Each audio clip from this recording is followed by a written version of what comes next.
Hi, and welcome back to the Positive Prepper.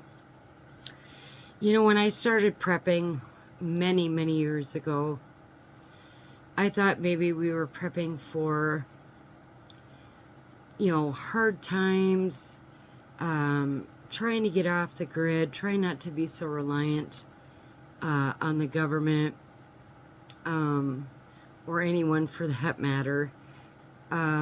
Just trying to take the right steps so that we could be self-sustaining.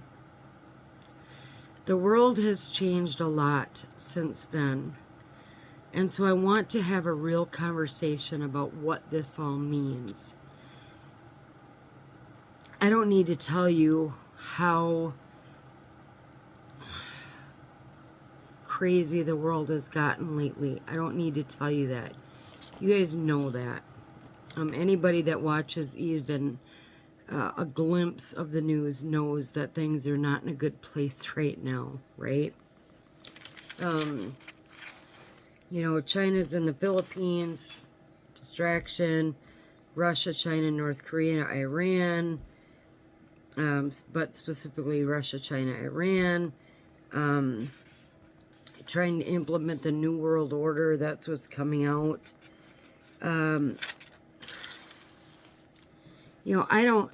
I've said in many videos that I still don't believe that Russia's the bad guy. I could be wrong.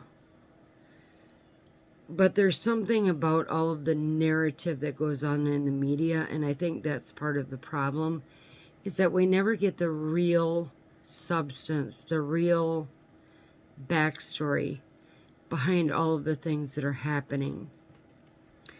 And I'm okay with that. I pay attention.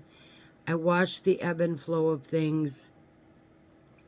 I probably won't have a determination on anything for a while. But, we also know, all right, this administration's been infiltrated. Our southern border, we've been invaded. We know all of this. We know all of the risks that are going on right now. We know where this current war between Israel and Hamas is being funded. I don't need to go in all of that.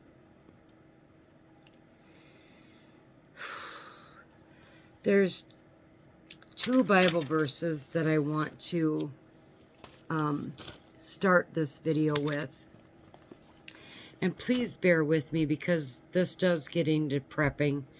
But I really want to, I feel it in my heart to read these Bible verses. And then I'm going to tell you from what perspective I'm coming from tonight. So the first one is Psalm 83, verses 1 through 4. Again, that's Psalm 83, verses 1 through 4. Keep now thou silence, O God, hold not thy peace, and be not still, O God. For lo, thine enemy make a tumult, and they that hate thee have lifted up the head. They have taken crafty counsel against thy people, and consulted against thy hidden ones. They have said, Come, and let us cut them off from being a nation, that the name of Israel may be no more in remembrance. And then I want to go to Ephesians chapter 6, verses 10 through 13. Finally, my brethren, be strong in the Lord and in the power of his might. Put on the whole armor of God, that ye may be able to stand against the wiles of the devil. And here's the important part. For we wrestle not against flesh and blood, but against principalities, against powers, against the rulers of the darkness of this world, against spiritual wickedness in high places.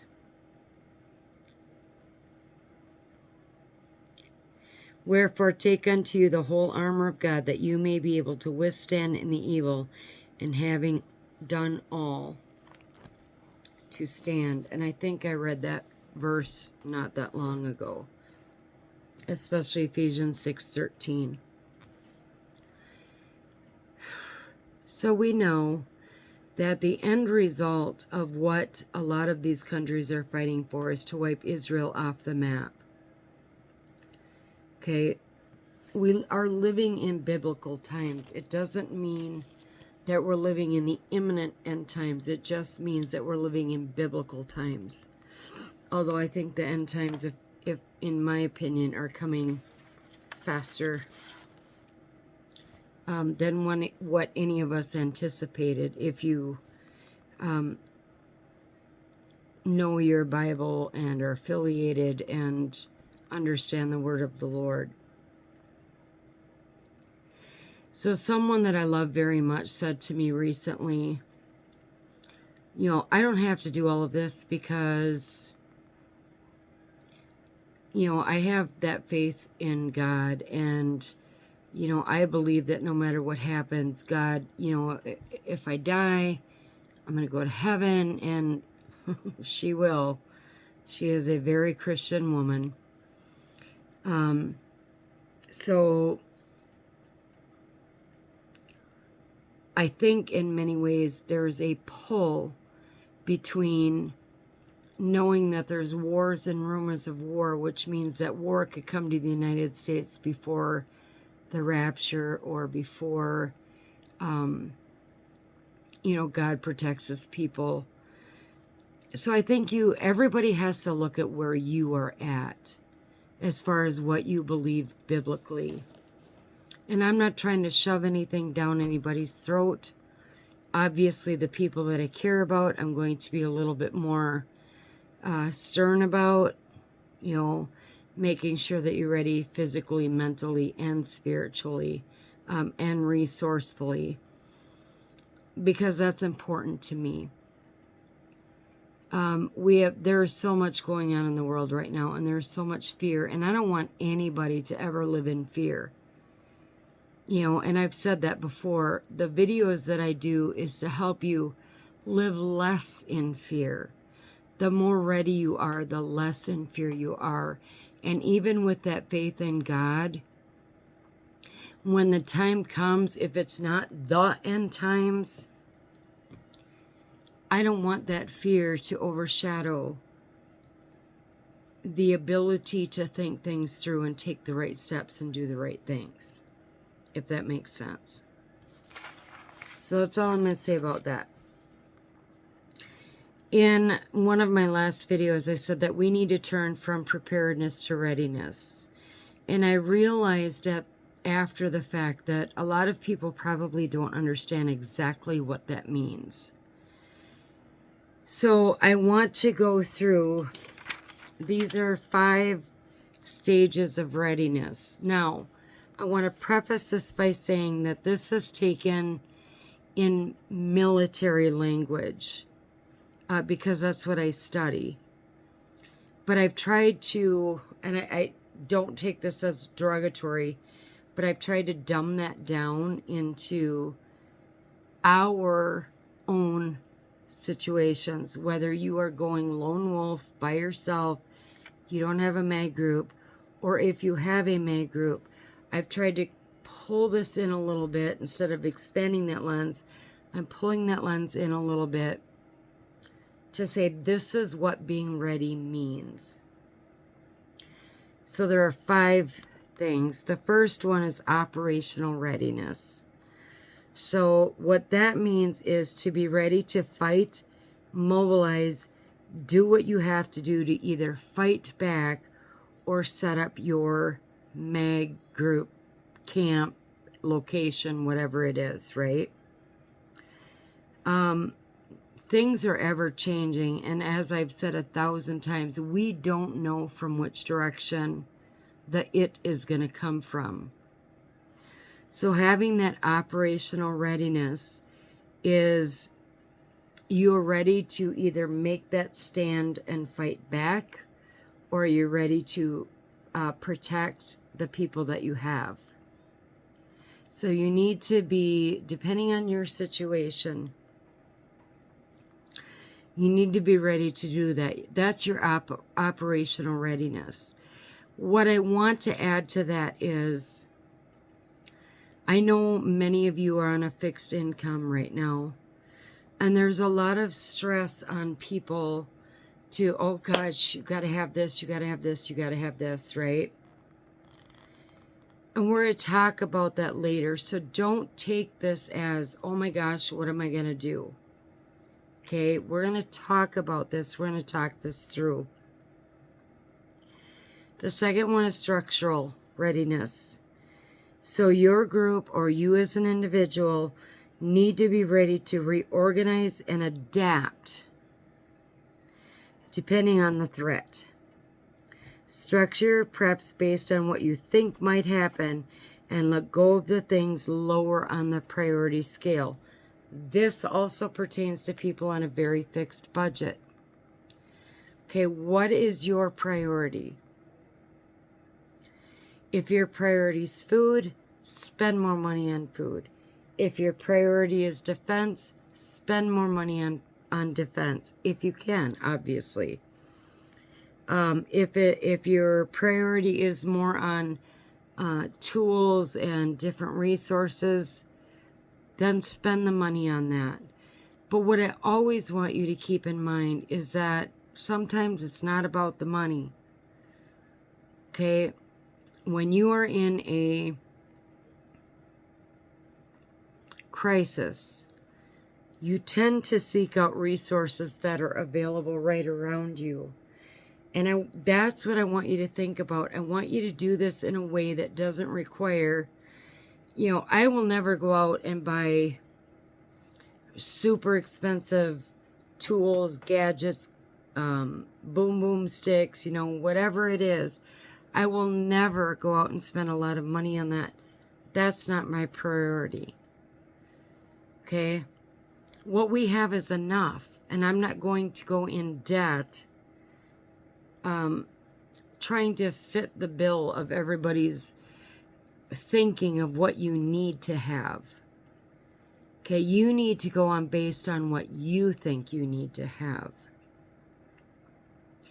I still think it's really important to find a group. I still think it's highly important to find like-minded people and join in those groups so that you have at least a couple of people that you can call on, either if you're in trouble or you need supplies, or maybe you have a skill that you can help other people with.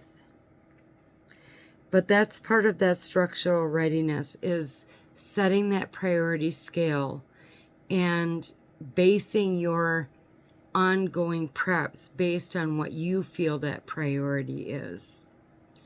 Don't let preppers come out and tell you this is what you have to do. We may come out and say, well, this is what I would do, or this is what I think you should do.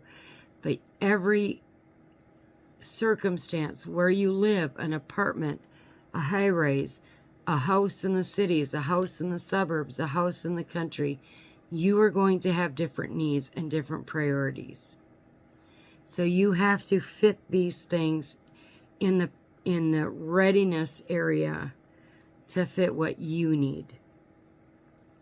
Number 3 is mobilization readiness. And again, these are in terms of military, but I'm pulling that lens in to meet our needs. Okay, this doesn't just mean if war was at your front door, but how much you or your group is ready and or able. So what is available and accessible to take the fight where you need to, or how to protect your current location. So I woke up the other day and I thought, instantly those images from Red Dawn filled my head. The parachutists coming in, they shoot up the high school, the Red Dawn group goes out into the wilderness. If that doesn't happen on your own front door, but let's say it happens nearby, what is your group ready or able to do to help that front? Okay. What resources do you have that you can take to that fight if that's where you or your group feel like you need to be? What are the resources? So, for example, here in Wisconsin, I live in a very rural part of Wisconsin, okay? but Minneapolis, St. Paul's not that far away. Okay, so what if something were to happen down there where these, whoever they may be, enemies, rise up? Do we have the mobilization readiness to take the fight to them along with other people? Okay, or are we just going to stay here? And again, that's your operational readiness.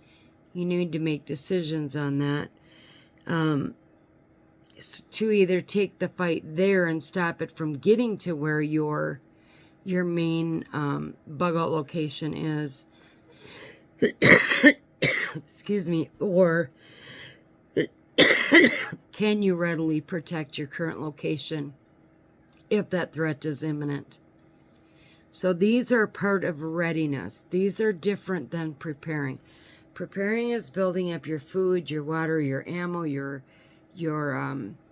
water catchment systems, your outdoor toilets, whatever it is that's part of that prepping. This is different, where you might have to extend beyond that border of your safe space to go fight the enemy where they are. So what resources do you have?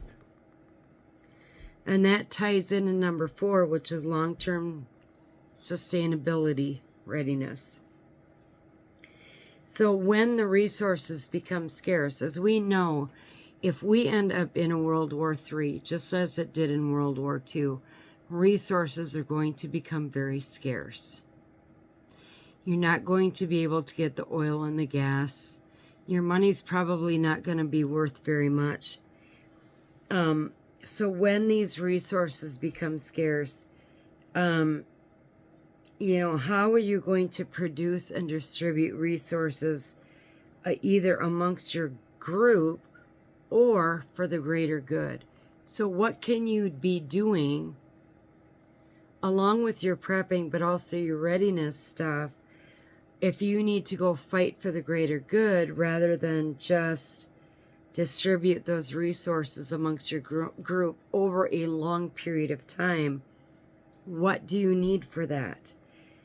You may need to dig deeper into your resources, either to help or sustain a long-term survival or contributory stance. Okay, they're saying that this war over between Israel and Hamas is going to last for months. Okay, there's going to be people over there that will be starving because they don't or can't get access to the resources that they need to sustain. We here have to be thinking about that, because at this point, this very well could end up being on our soil. So what is your sustainability plan? You can't think that if the power grid goes down, it's going to be out for 2 weeks and then things will be back to normal. You really have to put yourself in the mindset that any of these scenarios, whether it's nuclear war or just people rising up against the American citizens on our homeland, that these are long-term things. These are not going to be 3-day, 2-week, 1-month crises. What is your long-term sustainability plan? And I've learned a lot in the last few days about ways to do that, and I will be doing a video on that. I'm not gonna, I do that all the time. Well, I want to do it then, but I probably can't. At some point this week, I want to do a video on that, because I learned a lot about things that I didn't even know about, and I've been doing this for years. So I want to share that with you, obviously, before it's too late. But what you want to do is look at your long-term sustainability readiness. Okay, what resources do you have access to? Whether it's for your own survival or you and your group's survival, but also contributory. I'm not sure how to say that. So if you're helping the greater good, if you're helping the people that are fighting out there, what do you need to do to help sustain that? Obviously, to have the outcome that you need or want. The last one is enterprise readiness. And this goes back to having that alternative communication. As I said towards the beginning, we cannot rely on any of the media that's put out there. You can go to any source, whether it's mainstream media, which I don't recommend, but even, some of those off mainstream medias, we don't know that we are getting the full picture of what is actually going on. If I had to bet on it, I would say that we're probably only getting about 30% of what's really going on. So enterprise readiness, can you validly gauge the threat through solid information? Your group needs to be able to reorganize and reorient itself to do the best good in the effort. And that's a hard one. So, we're working on our alternative comms. We're probably about 80% done with that. But that doesn't mean that any alternative information that we're getting is valid and true. So this is probably going to be the most difficult ones. We might hear on, and I guess I don't have one close by, but we might hear on our police scanners, for example, that such and such is happening in this nearby town and everybody needs to shelter in place, blah, blah, blah. But how do we know the validity of that based on the fact that a lot of police departments are probably going to want to be home defending their own people, right? So who's actually the one coming across that scanner? And I know this is me with my tinfoil hat on, but that's what I do, so forgive me. But we need to validly gauge the threat through solid information. And then you need to reorganize or reorient yourself to do the best good in the effort. So if you get information that you feel is valid and reliable, are you or your group able to adapt and reorganize in an effort to stabilize that situation? I hope that makes sense to you. We can't always count on, like I said, the media. Even if we got another EAS over our phones and TVs, which I told you how well that worked, is that the true story? Or is it just the narrative that they want you to believe? Fear is a huge motivator. It's one of the biggest motivators.